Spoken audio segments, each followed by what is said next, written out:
Hi అండి, welcome back to our channel. ఇప్పుడు చూపిస్తున్న వీడియో వచ్చేసి కమలా చెట్టు అండి. ఇది చూస్తున్నారు కదా, చెట్టు అంతా కూడా చాలా ఉన్నాయండి కమలాకాయలు. వర్షం పడటం వల్ల కాయలన్నీ రాలిపోయాయండి.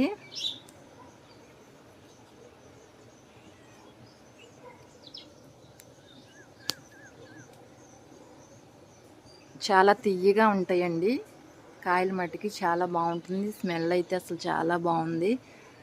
పండిపోతే చాలా తీయగా ఉంటాయి. నారింజకాయ, కమలాకాయ వాటిల్లో సి విటమిన్ ఉంటుంది కాబట్టి కంపల్సరీ తింటే చాలా మంచిది. పిల్లలకు కూడా సి విటమిన్ ఉంటుంది.